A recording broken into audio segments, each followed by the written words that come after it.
안녕하세요, 착한사람입니다. 오늘은 지난번에 이제 얘기한 것처럼 원근법에 대해서 좀 배워볼 텐데요. 원근법은 크게 두 가지로 나뉘거든요. 첫 번째는 공기원근법이 있고, 두 번째는 이제 선형원근법이라는 게 있는데, 이 두 원근법의 큰 차이점을 먼저 말씀드리면, 공기원근법은 색깔로 이제 조절할 수 있는 원근법이고, 두 번째는 형태, 선형원근법은 형태로 원근법을 나타내는 건데, 아주 간략하게 이제 먼저 말씀드리면, 공기원근법은 밝은 색과 어두운 색을 크게 나뉘었을 때 이렇게 외우시면 될 것 같아요. 원근법이라는 거는 의미가 어떤 그 거리감, 공간감을 연출하는 그런 방법인 거잖아요. 그래서 공기원근법은 색을 크게 밝은 색과 어두운 색으로 나눴을 때 점점점 멀어질수록 그림을 그리는 사람이, 그러니까 시점에서 점점 멀어지면 멀어질수록 밝은 색이, 이게 밝은 색이라 한다면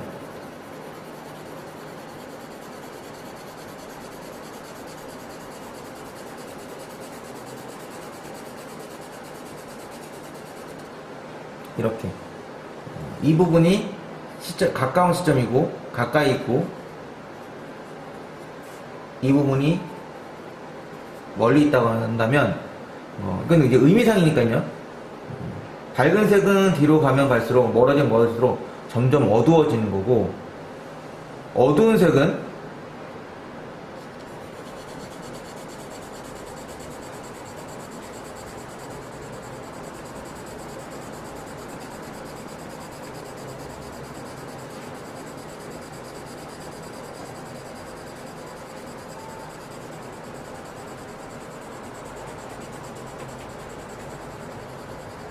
이렇게 뒤로 가면 갈수록 점점점 밝아지는 걸 얘기합니다. 그럼 어떻게 이렇게 색이 되면서 원근법을 나타낼 수 있냐? 자, 이 두 색이 나뉘어져 있는 이 경계 부분을 보세요. 이 경계 부분이 뒤로 가면 갈수록 점점 더 어떻게 됩니까? 점점 애매모호해지죠? 쉽게 말해서 흐릿하게 만들어지는 거예요. 물체와 물체의 어떤 색깔의 단계가 있으면 그 색깔의 단계를 흐릿하게 만들어주는 거죠. 그래서 이거를 예를 들어서 보여드리면, 예전에 제가 육면체를 그래서 한번 올린 적이 있는데,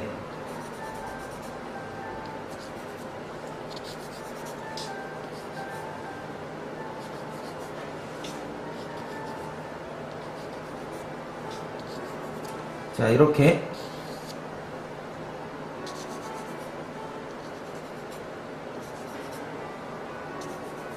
육면체가 앞뒤로 하나씩 있다고 가정해 봅시다. 그러면 자, 빛이 왼쪽 45도에서 들어오고, 자, 이 부분이 빛을 가장 적게 받는 어두운 색이라고 한다면, 가까이 있는 어두운 색은 진하지만 멀리 있는 어두운 색은, 어두운 부분은 이렇게 밝아지게 되는 것이죠. 이렇게 어두운 색만 놓고 보았을 때도 우리가 느껴지기에 이쪽 부분은 가까이 있고 이쪽 부분은 멀리 있게 되는 거죠. 굉장히 당연한 이치인데, 이 당연한 이치를 이제 옛날 사람들이 이제 이걸 어떻게, 지금 우리가 이렇게 원근법이라고 칭하는 것처럼 공식화 시켜서 우리가 그림을 그리기 쉽게 이론화 시켜준 거죠. 자, 그리고 밝은 색은 어떻게 되냐. 예를 들면 빛이 이렇게 들어왔으니까 이런 부분은 좀 밝은 부분일 거 아니에요.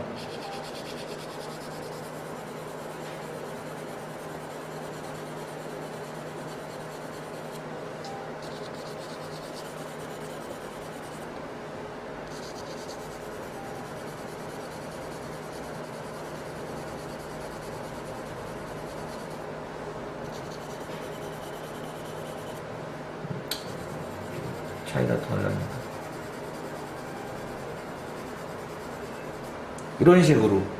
이런 식으로 표현을 해줘서 물체가 상대적인 거죠.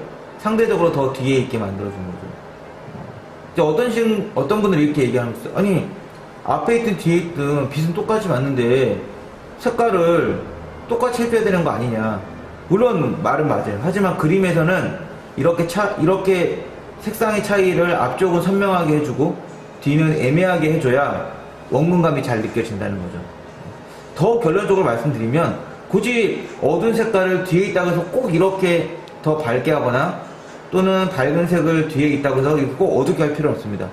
제일 중요한 거는 앞에 물체는 선명하게 표현을 하는 것이고 뒤에 물체는 흐릿하게 표현을 하는 거죠. 그러면 물체는 멀리 있는 거는 더 멀리 있게 보이고 가까이 있는 것은 더 가까이 있게 느껴지는 겁니다. 자, 그리고 두 번째 선형 원근법인데요. 선형 원근법은 형태를 가지고 원근감을 주는 거예요. 굉장히 좋은 예가 있는데 아마 다들 뭐 많이 보셨거나 예로도 많이 보셨을 수도 있고 실생활에서도 많이 보셨을 수도 있습니다.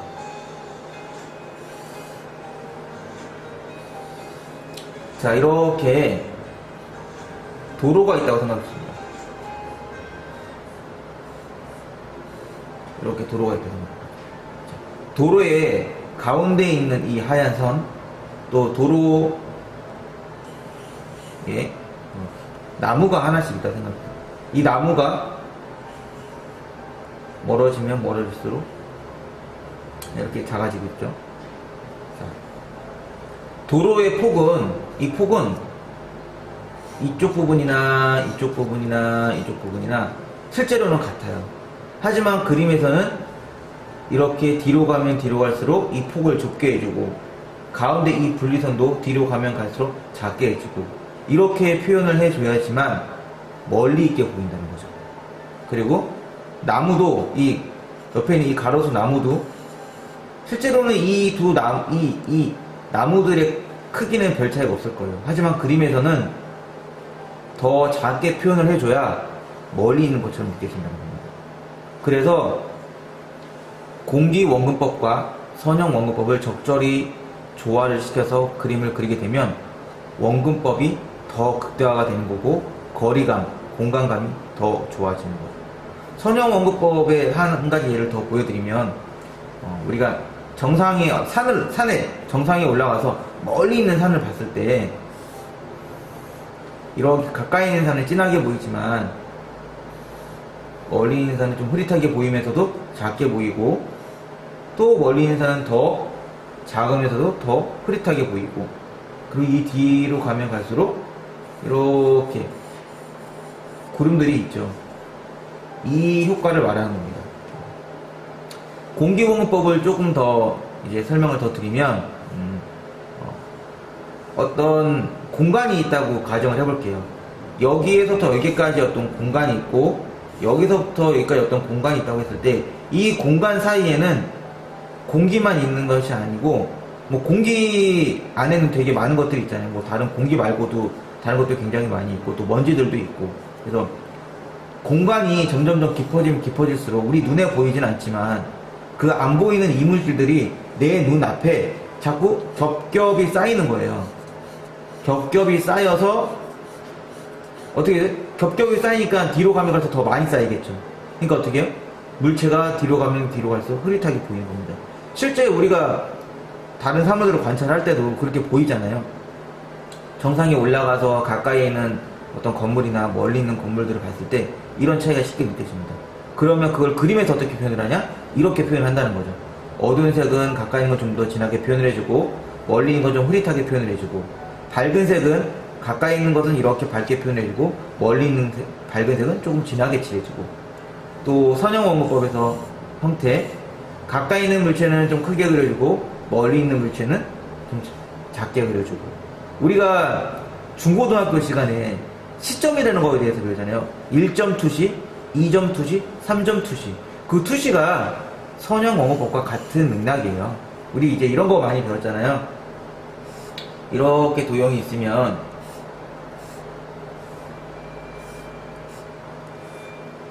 이렇게 점점 선이 이어져서 하나의 소실점이 있고, 또 이 선이 이어져서 끝에 가서 하나의 소실점이 있고, 또 이렇게 선이 이어져서 하나의 소실점이 있고, 이 소실점에 대한 이 투시에 대한 부분이 선형 원근법이라 생각하시면 됩니다. 그래서 너무 이 원근법에 대해서 어렵게 생각하지 마시고, 그냥 공기원근법은 딱 두 가지만 외우면 돼요. 가까이 있는 어두운 색은 좀 진하게 그리고 멀리 있는 색은 밝게 해준다. 그리고 밝은 색은 가까이 있는 거는 역시 밝게 해주고 멀리 있는 건 좀 흐릿하게 그려주나 진하게 그려준다. 이렇게 두 가지만 외우시면 되고, 선형 원근법은 가까이 있는 형태는 좀 가까이 있는 사물은 크게 그려주고 멀리 있는 사물은 좀 작게 그린다. 이렇게 두 가지만 외우시면 원근법은 크게 어려울 것이 없습니다. 자, 그러면 이상 원근법에 대해서 강의를 마치도록 하겠습니다. 감사합니다.